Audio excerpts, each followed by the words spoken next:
충격적인 사건이 벌어졌습니다. 프랑스 파리의 거리에서 수백 명의 사람들이 즉흥적으로 노래를 부르며 광장을 뒤덮었다 하는데요. 놀라운 건 그 노래가 다름 아닌 한국의 음악이었다 점입니다. 심지어 이 모든 사건을 지켜본 유명 기자는 한국의 음악은 클래식을 넘어서는 힘이 있다라고 이야기했을 정도라고 합니다. 대체 무슨 일이 있었던 걸까요? 안녕하세요. 저는 피아노를 연주하는 거리 음악가 루카스 마르탱입니다. 저는 항상 서양 클래식만의 진정한 예술이라고 믿어왔습니다. 베토벤, 모차르트, 쇼팽 유명한 작곡가들은 모두 서양인들이고요. 그런데 요즘 불편한 일들이 많습니다. 바로 한국 음악 때문이죠. 한국 음악 그게 뭐죠? 기계적인 비트에 공장에서 찍어낸 듯한 멜로디. 저는 종종 이런 말을 했습니다. 그 듣기 싫고 공장에서 찍어낸 듯한 케이팝이 유행을 하다니 진짜 어이가 없어요. 솔직히 말씀드리면 그 이상한 노래 말고 한국이 내세울 게 뭐가 있단 말인가요? 대통령도 지금 없는 마당에 알 수 없는 노래로 사람들의 시선이나 끌려고 하다니, 심지어 역사도 없는 그런 쓰레기 같은 노래를 말이에요. 정말 마음에 들지 않습니다. 물론 그 사건이 일어나기 전까지는 말이죠. 그날도 저는 몽마르트 공원에서 라흐마니노프의 전주곡을 연주하기 시작했습니다. 점점 관중들이 모여들었어요. 서양 클래식의 위대함을 증명하는 순간이었죠. 그때 젊은 한국인 관광객 몇 명이 다가왔습니다. 혹시 BTS 노래도 연주해 주실 수 있나요? 한 명이 물었습니다. 순간 경감이 잃었습니다. 케팝이라니. 그들은 정말 음악의 깊이를 모르는 걸까요? 죄송하지만 저는 가치 있는 음악만 연주합니다. 제가 답했습니다. 그들의 실망한 표정이 보였지만 개의치 않았습니다. 한국 음악은 제 수준에 맞지 않았으니까요. 관광객들이 떠난 후 저의 오랜 친구 마리가 저를 빤히 쳐다봤습니다. 넌 정말 완고해. 루카스, 언젠가 내 편견이 얼마나 잘못됐는지 깨닫게 될 거야. 저는 냉적으로 웃었습니다. 그럴 일은 없을 거야. 서양 클래식의 우월함은 역사가 증명하니. 하지만 그때는 전혀 알지 못했어요. 제가 가장 경멸했던 한국 음악이 제 인생을 완전히 바꿀 것이라는 사실을 말이죠. 다음날 아침 마리가 제 아파트에 갑자기 찾아왔습니다. 평소보다 들뜬 표정이었고 손에는 2장의 티켓이 들려 있었어요. 저녁 콘서트에 초대한다는 말에 기분이 좋아졌죠. 파리에는 늘 훌륭한 클래식 공연이 열리니까. 기대에 찬 표정으로 어떤 공연인지 물었습니다. 혹시 바흐인벤션 강변새로 생긴 문화센터에서 열리는 공연이었고 한국의 유명한 성악가가 프랑스 순회 공연 중이라고 했어요. 제 얼굴에서 미소가 즉시 사라졌죠. 윤서영이라는 성악가의 공연이라고 했지만 저는 어이없다는 듯 웃으며 거절했습니다. 한국 음악은 가짜라고, 진짜 예술이 아니라고 단언했 따위는 한숨을 쉬며 제가 한국 음악을 들어본 적도 없으면서 어떻게 그렇게 단정 지을 수 있냐고 물었죠. 저는 창문 쪽으로 걸어가 파리의 풍경을 바라보았어요. 들어볼 필요도 없다고 생각했습니다. 서양 클래식의 깊이와 복잡성을 갖추지 못했을 것이라 확신했으며 진정한 음악가라는 모든 음악에 열린 마음을 가져야 한다고 주장했어요. 하지만 저는 진정한 음악가는 좋은 음악과 나쁜 음악을 구별할 줄 알아야 한다고 반박했습니다. 한국 음악은 제 시간을 낭비할 가치가 없다고 생각했죠. 그러나 마리는 포기하지 않았어요. 정말 형편없다면 티켓값은 말리가 물 있다고 했습니다. 저는 고개를 절레절레 흔들며 거절했어요. 오늘 저녁엔 쇼핑을 연습할 계획이었으나 마리가 갑자기 심각한 표정을 지었습니다. 친구로서 부탁한다며 딱 한 번만 믿고 따라와 달라고 했어요. 정말 싫어한다면 다시는 이런 부탁 안 하겠다고 했죠. 오마리의 진지한 표정에 잠시 머뭇거렸습니다. 15년치 이 친구의 부탁을 계속 거절하는 것도 예의가 아니었어요. 마지못해 동의했습니다. 하지만 진짜 별로면 중간에 나오겠다고 경고했어요. 마리의 얼굴에 미소가 번졌고 오늘 밤 뭔가 특별한 경험을 하게 될 거라고 했죠. 저는 호웃음을 쳤습니다. 서양 음악에 비해 얼마나 초라한지 직접 확인하는 특별한 경험이 되겠지요. 그날 저녁 마리와 함께 센네 강변의 문화센터로 향했어요. 발걸음은 무거웠지만 적어도 마리에게 한 약속은 지킬 수 있었습니다. 문화센터는 생각보다 고급스러웠어요. 입구에는 한글로 된 포스터가 걸려있었고 프랑스어 번역이 함께 있었죠. 윤서영 아리랑의 울림이라는 제목이었습니다. 아리랑이 무엇인지 물었고 마리는 한국의 대표적인 로, 수백 년의 역사를 가졌다고 설명했어요. 저는 비웃듯 베토벤의 교향곡에 비하면 아무것도 아닐 거라고 말했습니다. 마리는 더 이상 대꾸하지 않고 저를 객석으로 안내했을 의외로 많은 사람들로 채워져 있었습니다. 프랑스인뿐만 아니라 아시아인들 꽤 보였죠. 자리에 앉으며 시계를 흘끗 바라보았어요. 얼마나 지루할지 궁금했습니다. 불이 꺼지고 무대에 조명이 들어왔어요. 팔짱을 끼고 뭐가 나올지 기다렸습니다. 한국 전통 의상을 입은 사람들이 이상한 악기들을 들고 나올 거라 예상했죠. 하지만 예상과 달리 현대적인 블랙드레스를 입은 한 여성이 무대에 등장했어요. 그녀의 우아한 걸음걸이와 자신감 넘치는 표정에서 전문성이 느껴졌습니다. 그녀가 바로 윤서영이었죠.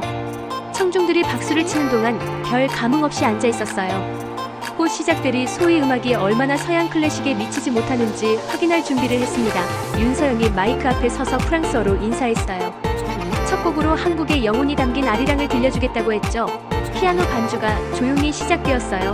저는 속으로 생각했습니다. 자, 이제 얼마나 형편없는지 들어보자. 이후 윤서영의 목소리가 공연장에 울려 퍼지기 시작했어요. 처음에는 무관심하게 팔짱을 끼고 있었습니다. 어차피 곧 지루해질 테니까요. 하지만 첫 음이 나오는 순간 뭔가 달랐습니다. 그녀의 목소리는 예상과 달리 맑고 깊었어요. 단순할 거라 생각했던 멜로디는 의외로 복잡한 감정을 담고 있었죠. 낮게 시작해서 천천히 고조되는 선율. 처음 들어보는 한국어 가사임도 불구하고 그 음악에 담긴 슬픔과 희망이 가슴을 파고들었습니다.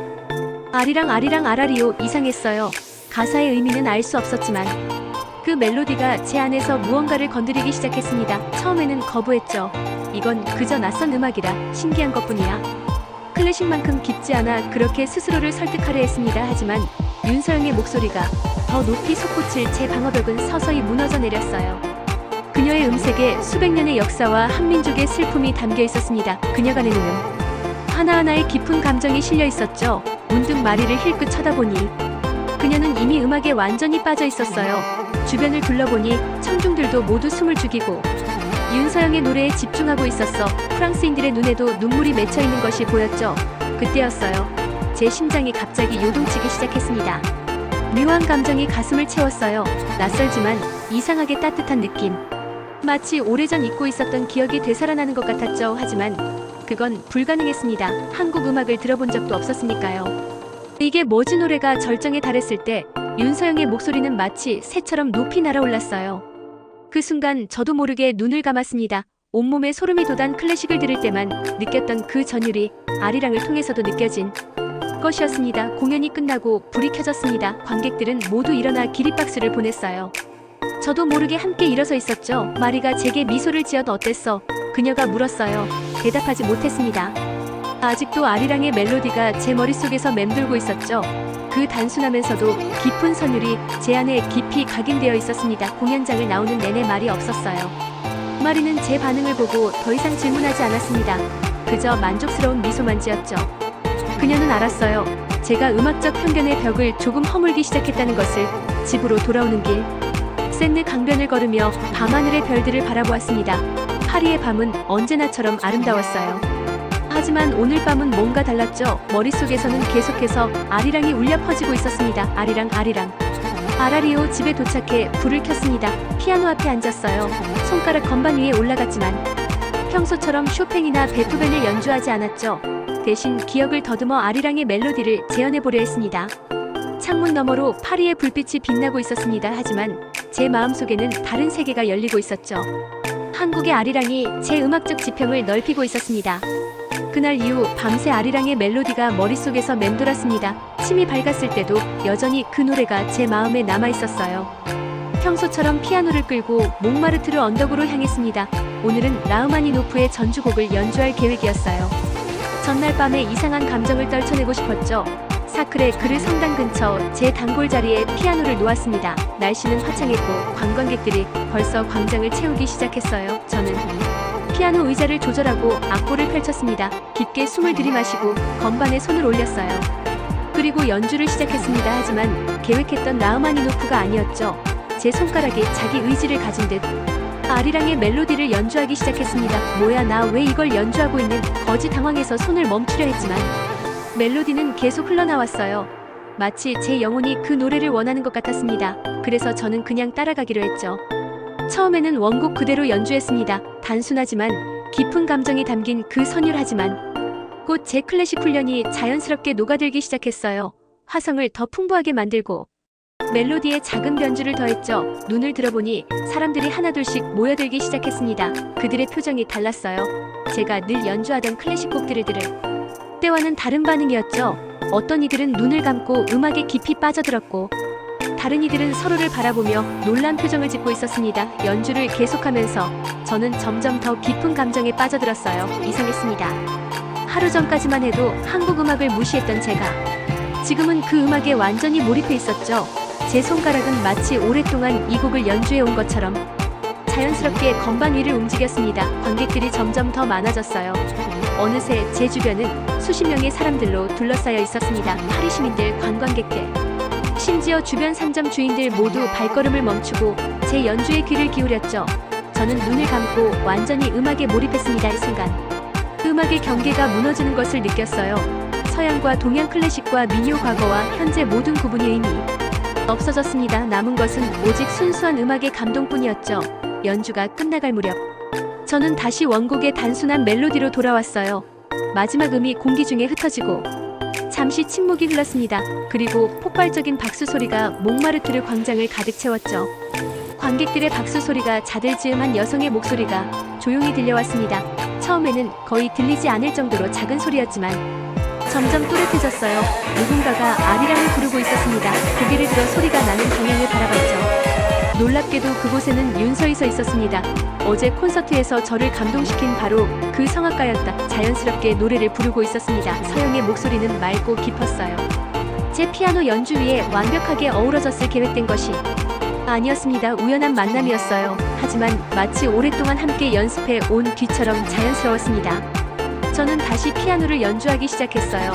이번에는 서영의 목소리에 맞추어 주아이 그녀가 높은 음을 낼 때 는 화음을 부드럽게 깔아주고 낮은 음역대에서 풍부한 베이스라인을 더했죠. 우리의 음악은 마치 오래된 대화처럼 자연스럽게 이어졌습니다. 관객들은 처음에는 놀란 표정이었어요. 거리 피아니스트와 전문 성악가의 즉흥협연이 아니하지만 곧 그들의 얼굴에 감동의 빛이 살렸습니다. 몇몇은 눈을 감고 음악에 몰입했고 다른 이들은 숨을 죽이고 귀를 기울였죠.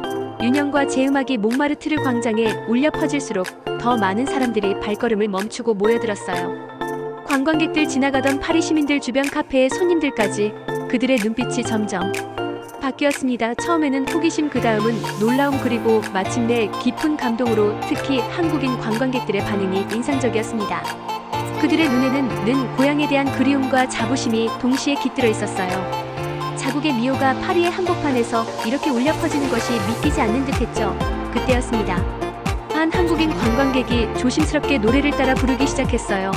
처음에는 작은 목소리였지만 점점 자신감을 얻으며 커졌습니다. 그리고 또 다른 한국인이 합류했어요. 그리고 또 한 명, 또 한 명. 어느새 몽마르트르 광장에는 10여 명의 한국인들이 함께 아리랑을 부르고 있었습니다. 그들은 서로를 모르는 사람들이었지만이 순간만큼은 하나가 되어 노래했어요. 고국을 떠나 파리에 온 그들에게 이 순간은 특별한 의미가 있었을 겁니다. 저는 그들의 목소리에 맞춰 피아노를 계속 연주했습니다. 한국어 가사는 알 수 없었지만 그 멜로디와 감정은 충분히 전해졌어요. 제 손가락은 마치 오랫동안이 노래를 연주해 온 것처럼 자연스럽게 움직였습니다. 윤서영은이 즉흥적인 합창단을 이끌며 더 풍부한 화음과 변주를 더했어요. 그녀의 전문적인 목소리가 아마추어 합창을 한 단계 끌어올렸죠. 그들의 목소리가 하나로 어우러질 때 광장 전체가 마치 거대한 콘서트홀로 변한 것 같았습니다. 프랑스인들과 다른 나라 관광객들은 가사는 이해하지 못했지만 그 음악에 담긴 감정은 충분히 느낄 수 있었어요. 몇몇은 눈물을 글썽이기도 했죠. 음악의 언어는 정말 국경이 없었습니다. 노래가 절정에 이르렀을 때 저는 윤영과 눈을 마주쳤어요.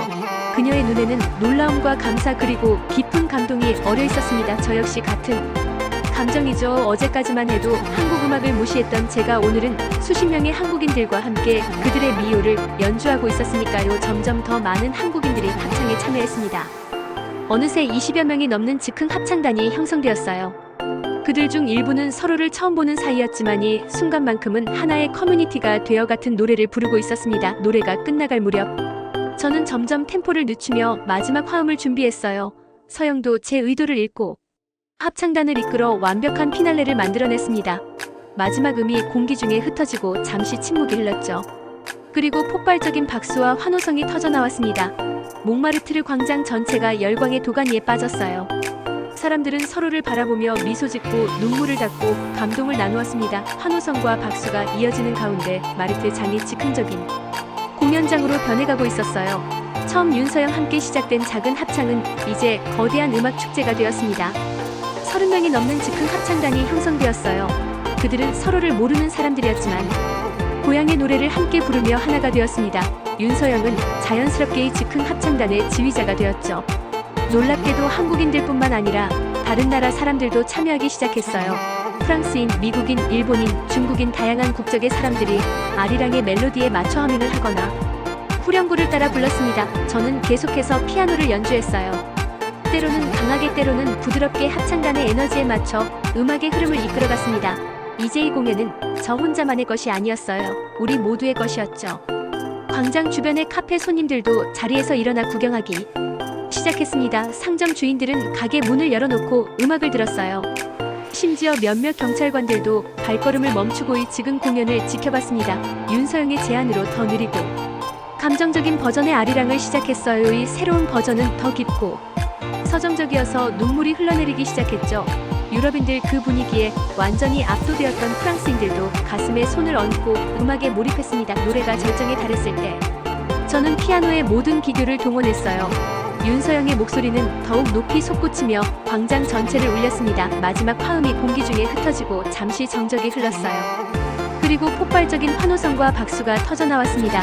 수백 명의 관객들이 일제히 기립박수를 보냈죠. 거리는 거대한 박수 소리로 뒤덮였고 자리에서 일어났습니다. 온몸은 땀으로 젖었지만 마음은 충만했고 윤서영 합창단에게 감사의 인사를 건넸습니다. 이상했어요. 무대에서 내려왔지만 제 머릿속에는 여전히 아리랑의 멜로디가 선명하게 울리고 있었습니다. 마치 그 노래가 이제 제 일부가 된 것처럼요. 그 단순하면서도 깊은 선율이 제 영혼에 새겨진 것 같았어요. 그날의 즉흥 공연 이후 제 삶은 완전히 달라졌어요. 아리랑의 멜로디는 단순히 제 머릿속에 맴도는 것을 넘어 제 영혼의 일부가 되었습니다. 마치 오랫동안 잊고 있었던 무언가를 되찾은 것 같은 느낌이었죠. 다음 날부터 저는 평소 레퍼토리에 변화를 주기 시작했어요. 라흐마니노프와 쇼핑 사이에 아리랑을 연주했고 점차 다른 한국 노래들도 배우기 시작했습니다. 윤서에게 연락해 몇 가지 한국 전통곡들을 추천해 달라고 부탁했죠. 처음에는 어색했어요. 서양 클래식과 한국 음악의 화성 구조는 달랐으니까요. 하지만 점점 그 차이를 이해하고 받아들이기 시작했습니다. 서양 음악에 없는 독특한 아름다움이 한국 음악에 있다는 것을 깨달았어요. 몽마르트르의 연주도 달라졌습니다. 이제 저는 모차르트의 소나타 다음에 아리랑을 연주하고 베토벤의 월광 소나타 다음에는 고향의 봄을 들려주었어요. 관광객들 특히 한국인들의 반응은 놀라웠습니다.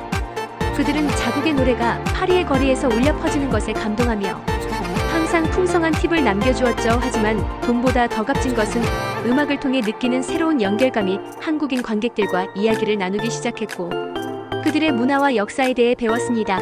아리랑이 단순한 미호가 아니라 한국인의 역사적 고난과 희망을 담은 노래라는 것도 알게 되었죠. 일주일 후 마리가 제 연주를 보러 왔어요. 그녀는 제가 베토벤의 월광 소나타에서 아리랑으로 자연스럽 전환하는 것을 보고 놀란 표정을 지었습니다. 연주가 끝나고 마리가 다가와 말했어요. 이제 클래식만이 최고라고 말 못하겠지. 저는 미소를 지으며 고개를 끄덕였습니다. 그래, 내가 틀렸어. 음악은 국경을 초월하는 거야. 형식이나 기원이 중요한 게 아니라 그 음악이 마음을 얼마나 움직이느냐가 중요한 거지. 마리는 환하게 웃었어요. 되차렸구나. 모든 음악에는 그 나름의 아름다움이 있어. 우리가 해야 할 일은 그저 열린 마음으로 들어주는 것뿐이야. 제 음악적 세계관이 완전히 바뀌었습니다. 더 이상 서양 클래식만이 진정한 음악이라고 생각하지 않게 되었어요. 이제는 음악이란 결국 마음을 움직이는 것이라고 믿게 되었죠. 그것이 세련된 소나타이든 단순한 미호에 상관없었습니다. 그 후로 저는 더 많은 세계 음악을 배우기 시작했어요. 스페인의 플라멩코, 아르헨티나의 탱고, 인도의 라가, 각 문화마다 독특한 음악적 언어가 있었고 그 모든 것에서 아름다움을 발견할 수 있었습니다. 하지만 그 중에서도 아리랑은 특별했어요. 그 노래는 제 인생의 전환점이 되었습니다. 편협했던 제 마음을 열어준 열쇠였습니다. 이제 저는 매일 연주에 아리랑을 포함시켰어요. 그리고 그때마다 그날의 즉흥 합창을 떠올렸습니다. 윤서도 친구가 되었어요. 그녀는 가끔 제 연주에 참여해 노래를 불러주었고 저는 그녀의 공연에 피아노 반주자로 참여하기도 했습니다. 우리는 서양 클래식과 한국 전통 음악을 융합한 독특한 공연을 만들어갔어요. 음악의 경계를 허문다는 것은 단순히 다양한 장르를 연주하는 것 이상의 의미가 있었습니다. 그것은 제 내면의 경계를 허무는 과정이기도 했어요. 다른 문화와 전통에 대한 편견을 버리고 열린 마음으로 세상을 바라보게 된 것이죠. 이제 저는 매일 아침 피아노 연습을 시작하기 전에 아리랑을 연주합니다. 그 단순하면서도 깊은 멜로디는 제 하루를 시작하는 의식이 되었어요. 그리고 그때마다 음악의 진정한 의미를 되새깁니다. 음악은 마음을 움직이는 것, 그것이 제가 깨달은 가장 중요한 진리였습니다. 장르나 국적, 역사적 배경은 중요하지 않았어요. 중요한 것은 그 음악이 우리 영혼에 어떤 울림을 주느냐 하는 것이었죠. 그리고 아리랑은 제 영혼에 가장 깊은 울림을 주는 노래가 되었습니다. 한 달 후 마리가 숨가쁘게 달려왔어요. 루카스, 너 유명해졌어. 너의 아리랑 연주 영상이 난리야. 누군가 몽마르트르의 즉흥 아리랑 공연을 SNS 올렸고 폭발적인 인기를 얻고 있었습니다. 특히 한국인들의 반응이 열광적이었던 얼마 후 한국의 공연 기사로부터 초청을 받았어요. 아리랑 투어를 제안했습니다. 처음에는 망설였지만 윤서영의 격려로 한국행을 결정했죠. 무대에 올라 아리랑의 첫 음을 연주하자 놀라운 일이 벌어졌어요. 관객들이 자연스럽게 노래를 따라 부르기 시작했습니다. 2,000명의 목소리가 하나가 되는 순간이었죠. 그때 깨달았어요. 아리랑은 단순한 노래가 아니라 사람들의